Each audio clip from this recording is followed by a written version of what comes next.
নমস্কাৰ মই এতিয়া নতুন দিল্লী আন্তঃৰাষ্ট্ৰীয় বিমানবন্দৰত বহি আছো 10:50 মই লণ্ডনলৈ উৰা মাৰিম আপোনালোক সকলোৱে জানে 1600 শতিকাত বা 1500 শতিকাৰ শেষৰ ফালে মহাপুৰুষ শ্ৰীমন্ত শংকৰদেৱে নৰনাৰায়ণৰ অনুৰোধত বৃন্দাবনী বস্ত্ৰ হাজি উলিয়াইছিলে আৰু এই বৃন্দাবনী বস্ত্ৰখন আমাৰ অসমৰ ইতিহাসৰ বা আমাৰ সভ্যতাৰ এক অমূল্য অংগ আমি বহুতে বৃন্দাবনী বস্ত্ৰৰ বিষয়ে শুনিছো পঢ়িছো আৰু বিভিন্ন সময়ত ইন্টাৰনেটত হওক বা আন কিতাপ পত্ৰত ইয়াৰ ছবিও আমি দেখিবলৈ পাইছো কিন্তু আজি যোৱা 500 বছৰ কালত আমাৰ কোনো এটা প্ৰজন্মই এই বৃন্দাবনী বস্ত্ৰখন স্বচক্ষুৰে বা সন্মুখৰ পৰা দেখিবলৈ পোৱা নাই অৱশ্যে যিসকলে কেতিয়াবা লণ্ডনৰ মিউজিয়ামত গৈছে কেতিয়াবা পেৰিছৰ মিউজিয়ামত গৈছে হি এটা সুকীয়া কথা যোৱা কেইবছৰমান আগতে ময়ো লণ্ডনৰ মিউজিয়ামত এই পবিত্ৰ বৃন্দাবনী বস্ত্ৰভাগ দৰ্শন কৰিছিলোঁ বৃন্দাবনী বস্ত্ৰ বুলি ক'লে আমি চমুকৈ ইয়াকে বুজিম যে ভগৱান শ্ৰীকৃষ্ণই বৃন্দাবনত যি লীলা কৰিছিলে যাক আমি ৰাস মহোৎসৱৰ সময়ত আমি তাক বিভিন্ন ভাওনাৰ জৰিয়তে প্ৰতিফলন কৰোঁ সেই বৃন্দাবনত প্ৰভু শ্ৰীকৃষ্ণৰ লীলাক তাঁতশালেৰে মহাপুৰুষ শ্ৰীমন্ত শংকৰদেৱে এই বৃন্দাবনী বস্ত্ৰত অংকন কৰিছিল বৃন্দাবনী বস্ত্ৰত বকাসুৰ বধ কালিয়া দমন এই গোটেইবিলাক ঘটনা ইমান ধুনীয়া নিখুঁত চিত্ৰৰে সৈতে মহাপুৰুষ গৰাকীয়ে অংকন কৰিছিল যে তাক আমি নেদেখিলে আমি বুজিব নোৱাৰো ই আমাৰ কিমান ডাঙৰ এক অমূল্য সম্পদ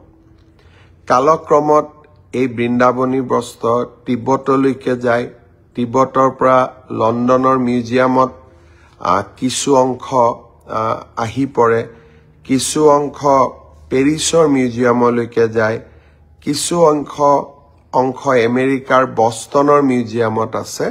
আৰু কিছু অংশ লছ এঞ্জেলেছৰ আমাৰ আমেৰিকাৰ লছ এঞ্জেলেছ মিউজিয়ামতো ই বৰ্তমান আছে কিন্তু লণ্ডন আৰু পেৰিছত থকা বৃন্দাবনী বস্ত্ৰ দুভাগ যথেষ্ট ডাঙৰ যথেষ্ট দীঘল আৰু আমি যি বৃন্দাবনী বস্ত্ৰৰ কল্পনা কৰোঁ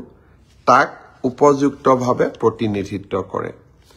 বহুদিনৰ পৰা মোৰ মনত এটা ইচ্ছা আছিল যে এই বৃন্দাবনী বস্ত্ৰভাগ এবাৰ আমি অসমলৈ আনিব পাৰো নেকি আমি কোনেও ইয়াক সাধাৰণ যি জনতা কেতিয়াও লণ্ডন মিউজিয়ামত যোৱা নাই পেৰিছ মিউজিয়ামত যোৱা নাই আমি কোনেও ইয়াক দেখা নাই ক'ব গ'লে আমাৰ বহু প্ৰজন্ম এই বৃন্দাবনী বস্ত্ৰভাগ নেদেখাকৈয়ে এই পৃথিৱীৰ পৰা আঁতৰিও গৈছে আমি অসম চৰকাৰে অসমৰ সভ্যতা সংস্কৃতিক লৈ সদায় সজাগ আৰু আপোনালোকে দেখা পাইছে কেনেকৈ আমি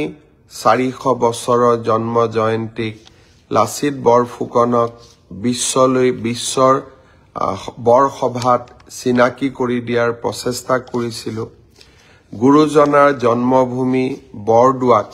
আমি কেনেকৈ সজাই পৰাই তুলিছো চৰাইদেউ মিউজিয়ামলৈকে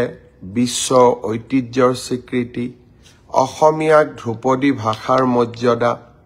লোকপ্ৰিয় গোপীনাথ বৰদলৈ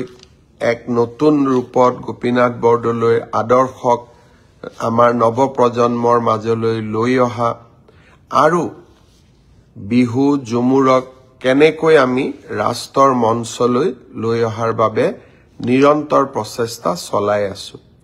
অসমৰ সভ্যতা সংস্কৃতিক নৱপ্ৰজন্মৰ মাজত জীয়াই ৰখাৰ বাবে আমাৰ অবিৰত প্ৰয়াস আৰু প্ৰচেষ্টাৰ আন এটা অংশ আছিল যে আমি কেনেবাকৈ বৃন্দাবনী বস্ত্ৰভাগ অসমলৈ লৈ আহিব পাৰো নেকি অহাকালি লণ্ডনৰ মিউজিয়ামৰ লগত আমাৰ আলোচনা আছে JSW গ্ৰুপ যাক আমি সজ্জন জিন্দাল তেখেতে এই গ্ৰুপটোক ওনাৰশিপ কৰে তেখেতৰ মাক অসমৰ আছিলে তেখেত বৰ্তমান হাৰিয়ানাৰ বিধায়িকা আৰু সজ্জন জিন্দালৰ অসমৰ লগত বৰ্তমান কোনো ব্যৱসায়ও নাই উদ্যোগো নাই তেওঁলোকে আগভাগ লৈছিলে যে লণ্ডন মিউজিয়ামৰ লগত অসম চৰকাৰক প্ৰত্যক্ষ সম্পৰ্ক কৰোৱাই দিয়া আৰু তেওঁলোকে দায়িত্ব লৈছে যে লণ্ডনৰ মিউজিয়ামে বিচৰা ধৰণে তেওঁলোকে অসমতো এটা মিউজিয়াম বনাব এয়াৰ কণ্ডিশ্যন টেম্পাৰেচাৰ গোটেইবিলাক থাকিব লাগিব কাৰণ 500 বছৰৰ পুৰণা টেক্সটাইল এটা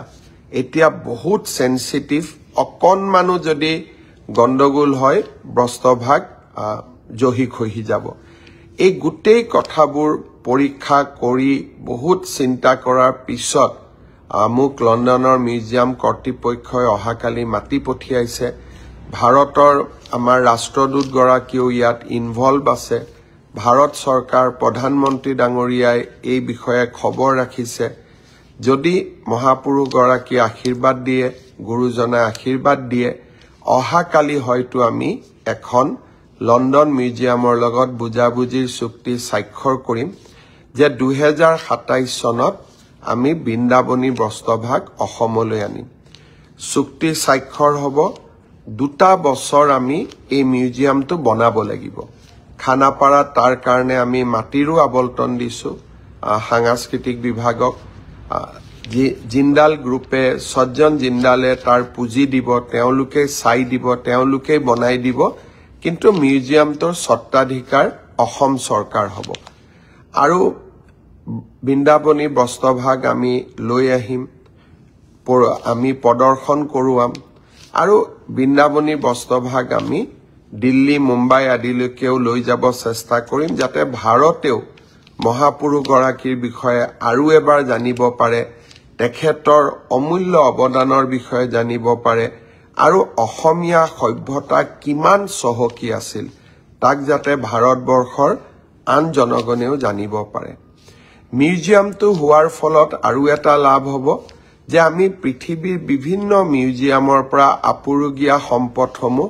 মাজে মাজে আমি অসমত আনি থাকিব পাৰিম আৰু অসমৰ পৰাও আমাৰ সম্পদসমূহ আমি বিশ্বৰ আন আন মিউজিয়ামলৈকে পঠাব পাৰিম আৰু আদান প্ৰদান এনেকৈ হৈ থাকিব এটা ডাঙৰ উদ্দেশ্য লৈ লণ্ডনলৈ যাম অসমবাসী ৰাইজৰ আশীৰ্বাদ বিচাৰিছো আৰু অহাকালি যদি গুৰুজনাৰ আশীৰ্বাদত সঁচাকৈ লণ্ডন মিউজিয়ামৰ লগত আমাৰ চুক্তি স্বাক্ষৰ হয় মই আপোনালোকক লগে লগে এই বিষয়ে অৱগত কৰিম যোৱা নিশ্চিতভাৱে দুদিন মই নাথাকো 18 তাৰিখ ৰাতিপুৱাই অসমলৈ উভতি আহিম আৰু সেই দিনাখনে আমি সকলোৱে জুবিন গাৰ্গৰ জন্মদিনটোত উপজা দিনটোত আমি সকলোৱে অসমৰ চাৰিওফালে এটা বৃহৎ ৰক্তদান শিবিৰ আয়োজন কৰিছো 53টা স্থানত ৰক্তদান শিবিৰ অনুষ্ঠিত হ'ব আমাৰ ভাৰতীয় জনতা পাৰ্টি BPF AGP UPPL আৰু সদায় সকলো ৰাইজকে এই ৰক্তদান উৎসৱত বা ৰক্তদানৰ কাৰ্যসূচীত আমি যোগদান কৰিবলৈ অনুৰোধ কৰিছো যাতে আমি খুব বিনম্ৰতাৰে সৈতে জুবিন গাৰ্গৰ জন্মদিনটো পালন কৰিব পাৰো আৰু সেই উপলক্ষে মই চেষ্টা কৰিম যে মই 18 তাৰিখে যাতে উভতি আহিব পাৰো আৰু আপোনালোকলৈকে এই ভাল খবৰটো কঢ়িয়াই আনিব পাৰো আসাম টক্স আপোচবিহীন অসম কণ্ঠ